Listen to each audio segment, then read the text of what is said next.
Hey beer tubers, it's Ryan.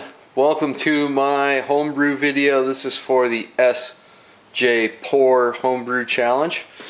What I have in this sack right here is 16 pounds of grain. We'll get to exactly what that is, but if you know, the base of this beer must be 12 pounds of American two-row, a pound of American wheat, and a pound of Crystal 60. So those grains are in here. The rest of those grains we'll get to in a bit, but I get to add my own yeast and hops. Well, look at all these hops I'm going to be adding. This is 10 ounces of hops I'm going to be using in there. Let's go in order of kind of what I'm going to use. Mostly for bittering, I'm going to be using Columbus pellets, 2 ounce, 12.5% alpha acid. 2 ounces of those suckers for bittering. Next going in is going to be Chinook. I'm actually only going to be using half an ounce, probably about 30 minutes. The rest is going to go towards dry hopping. Then we have Cascade. It's going to be a late addition for aroma and flavor. Low alpha acid classic, just West Coast, Northwest Coast hot variety. Two varieties I've never used before and haven't really heard a lot about, but I'm going to be using Galena. 14%. I think it's gonna be a late addition for this beer, but I'll talk about that more as we get to brew day. And lastly, variety you probably haven't seen a whole lot of. This is a kiwi hop. It's from New Zealand, Pacific Gem.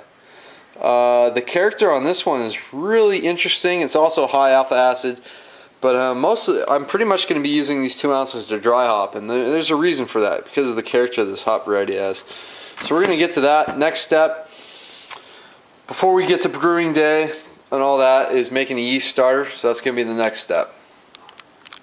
Alright, so it's time to make a yeast starter, and every time I make a yeast starter I reference this book, How to Brew by John Palmer. I actually got to meet John Palmer at the Stone AHA rally. He was there selling books, signing them. Anyway, making a yeast starter, the ratio is boil a pint of water for every half cup of dry malt extract, which is what I'm going to be using. So what I have over here is about 2 pints of water that I'm going to get up to a boil. I'm going to boil that for 10 minutes. And then I didn't buy this, I didn't want to use sparkling amber. I bought this by mistake. Usually I use pale malt extract, but since it's going to be a dark beer, this color is going to be fine. It's not ideal, but oh well. But I'm going to measure out a cup of malt extract, and then I'm going to add in some of this yeast nutrient in there as well. That'll just give more kind of minerals and nutrients for the yeast to eat, to just provide a really healthy fermentation for this starter. So what a yeast starter does is you're basically making a small batch of beer just using extract and multiplying out the yeast cells, so you can pitch a lot of yeast cells onto your beer, and that'll get you a quicker fermentation going and a healthier fermentation. And you'll know right away whether your yeast are healthy or not based on the starter.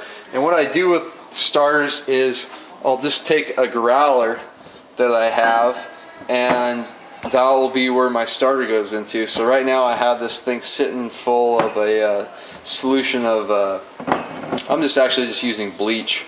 I've already cleaned it out, so to sanitize and clean it just a slight bit, I use bleach in this. So I'll wash this out very thoroughly before I pitch my yeast starter.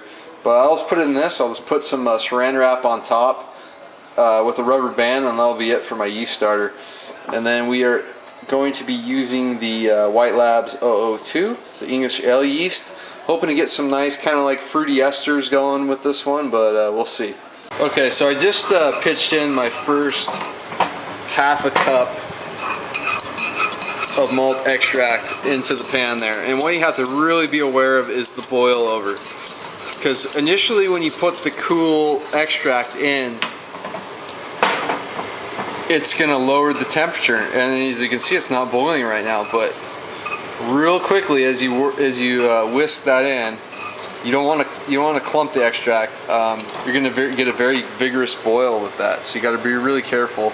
As you can see the foam coming up there. Just got to be really quick with not letting that foam over on you, because boil overs, they can be really tricky.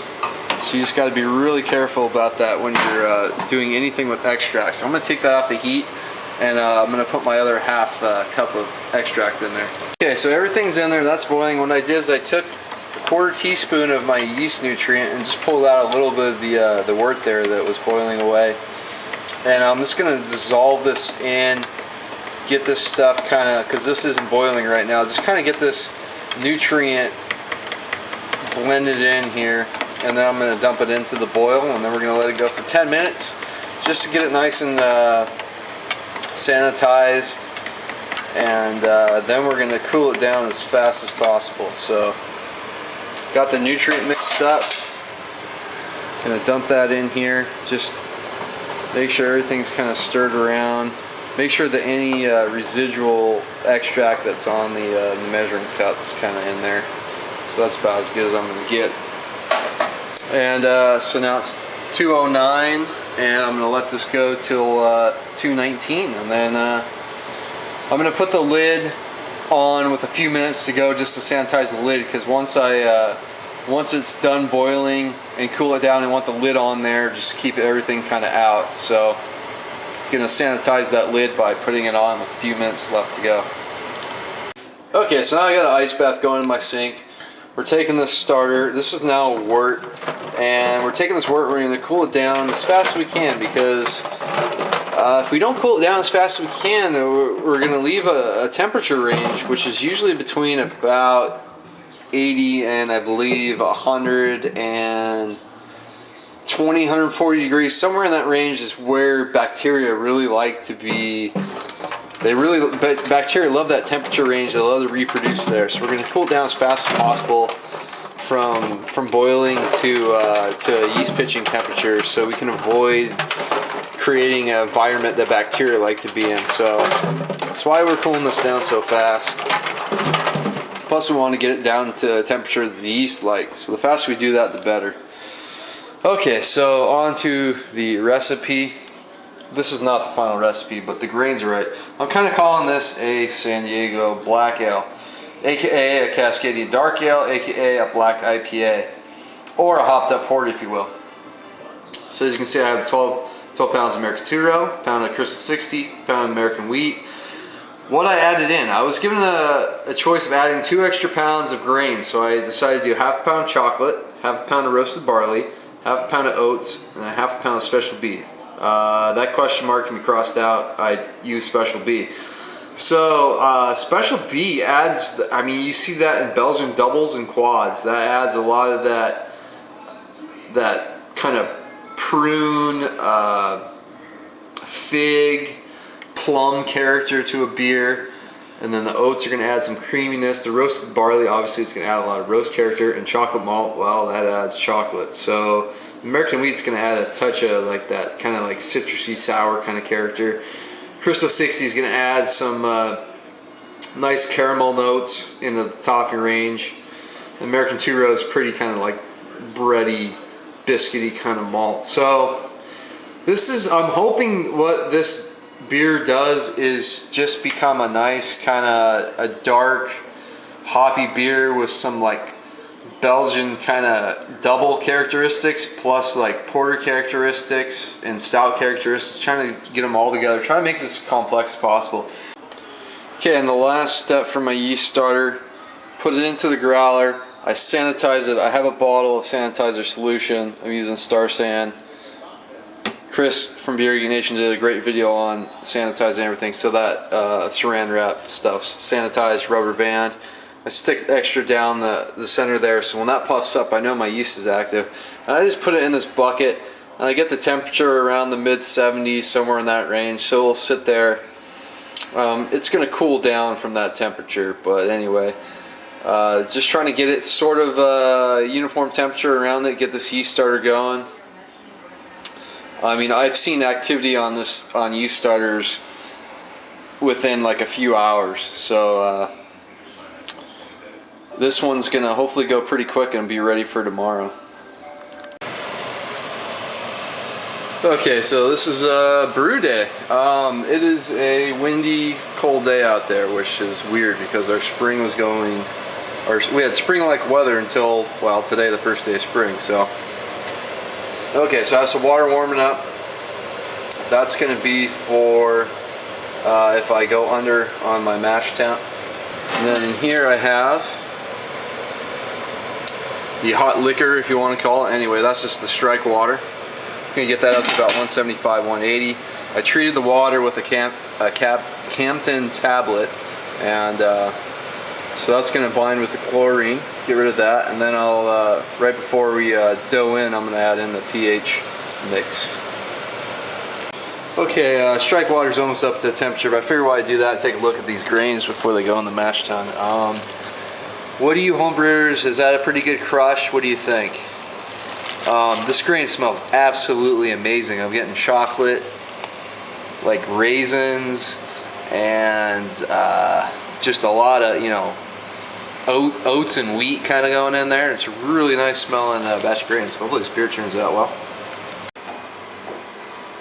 So we're mashing in. I want to hit maybe 156, somewhere in that range. You can see I just don't want any clumps. So I want to stir this around. Make sure there's no dough balls in there, so that all the grains are getting water. So I'm going to stir this for about 10 minutes. Maybe a little less, close it up, and let it go for an hour. Yep. Okay, time to start the sparging process, and then first we're going to vorloff. So what we're going to do is recirculate the wort until it's clear. So it's pretty cloudy right now. It's looking pretty dark. I didn't think it'd be too dark of beer, but in the glass it would probably be much darker than that. Okay, so far so good on the vorloff. And I'm gonna open this thing up, and there's a ton of steam. Just gonna pour this back on top.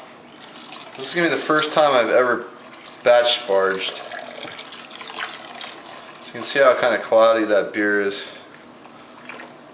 It smells awesome though, right? Okay, so we'll do another round. I want to get this nice and clear. Okay, so this is going to be a first for me. I'm actually batch sparging this. So what we're just going to do is pull off all the water that's in there. Well, it's not water at this point. It's wort at this point. So we're going to pull off all the wort, drain it all out, and then we're going to be putting in the sparge water, put that in, mix it around, and take those runnings off. So that's first time I'm trying this. You tend to maybe get a little lower sugar amount, but that'll be okay with this beer. Okay, so while this first part of the sparge comes out, I'm going to start putting in my hops right now, actually. This is going to be Columbus, 12.5% alpha acids. They got a nice earthy kind of piney character to them. These are actually a variety that I'm going to grow. So there's 2 ounces going in right now. Okay, so got the first runnings over in the pot. I already put the hops in. Now we're going to do the second part of the batch sparging process, which is take the sparge water, put it back into the mash tun, mix it around, then we're going to let that sit. And this water is about 169 degrees Fahrenheit, somewhere around there. So what this also does is it does a mashing out process. It locks in the, it ends all the enzyme conversion process and just kind of locks it in. And we'll also rinse the grains with all their sugar. So what we're going to do is get this water in here, let it rest, and I'm going to drain off the contents, and then we'll use that to collect our 6.5 gallons. Now we're taking second runnings of the batch sparge process. So I'm going to fill it up to 6.5 gallons and then get it boiling. Okay, so coming out to the garage for the boil. I just don't think I could boil on my stovetop, so collected about 6.5 gallons, heating that up to a boil. Hops are already in there for bittering. It was Columbus, so it's just getting up to a boil. Try not to get a boil over on this thing. So we're drinking on some Hairy Eyeball here. I'm gonna pull an audible here. We're gonna do 1/2 ounce of Chinook as well for the 60 minutes. So, because I think the gravity, my pre-boil gravity is a little higher than I wanted. Not higher than I wanted, but higher than I thought. So it's like I want some hops in this thing. So, or I want it to be pretty bitter. So we're gonna add another 1/2 ounce of 11% Chinook into the boil here. And thankfully we didn't have a boil over. There wasn't a whole lot of hot break, so in goes 1/2 ounce of Chinook. Okay, this is going to be a 30-minute addition, 1/2 ounce of Chinook. In we go. Full ounce of Cascade going in at about, it's a little less than 15 minutes now, but that should be some nice flavor and aroma additions to that. So, next hop addition at flame out in about 15 minutes or so. So we have the wort chiller in here sanitizing. I put in the wort flock tablet, so that's in there. That's has Irish moss in it. It's gonna clear out the beer. It's gonna it's designed for all the like heavy proteins to bond with and come out of the beer, out of suspension. And then so we got wort chiller, and then we're about to add our flame out hops, and that's gonna wrap it up. And as is per the word of Charlie Papazian, relax, don't worry, have a homebrew. We're drinking some of my Homebrew Session IPA, and that's got some amazing lacing on the glass too. So. Okay, boil is off. Galena hops were in at flame out, and now we're chilling down with the wort chiller. Got it hooked up to my faucet. It's such a really crappy, cold, windy day that the groundwater is probably pretty cool. So I just have it going off over there. So what I'm going to let the groundwater do is take the initial chill off, and then moving back over here, I have an ice bath going. So I'm going to put a pump in there and recirculate the water in that ice bath to cool it down all the way to yeast pitching temperature. Alright, so the wort got cooled down, got it down to about mid-60s pretty quickly with the groundwater and the ice bath today. Pitched the yeast. It's about 64, 65 degrees somewhere out there when I pitch, so a little on the low side, but better to start low and warm up than the other way around. So I don't know if you can see the color on this thing. This is not black. I knew that beer calculus was full of crap when it said that the color would be a black. This is more like pretty much a brown, so I'll have to change the name to the San Diego Brown Ale or something. I don't know. Let's come up with an official name though once I taste it. But yeah, there's no way that that's even close to black. It definitely looks more like a brown ale, not even as dark as like a porter. So I kind of thought that would be the case, but oh well, didn't turn out that way. As the hydrometer goes around and around, I'm gonna have to make a slight adjustment. It might be very minuscule, but I hit just about nailed 1070 for the original gravity. Yeah, see that in there, 1070. Maybe slightly beyond that. Anyway, I'll do the official calculation on that and put that out there. But that should be a good sized beer right there. If it attenuates down to from 1070 to say 1012 or something, I think that makes about an 8% beer. So I think I did pretty good with my efficiency doing the batch sparging, and that saved a lot of time. So might be doing that more in the future. So that's going to wrap it up for brew day. I'll check back in with the final gravity, and then once fermentation starts going. Okay, so this is pretty much 24 hours later, and had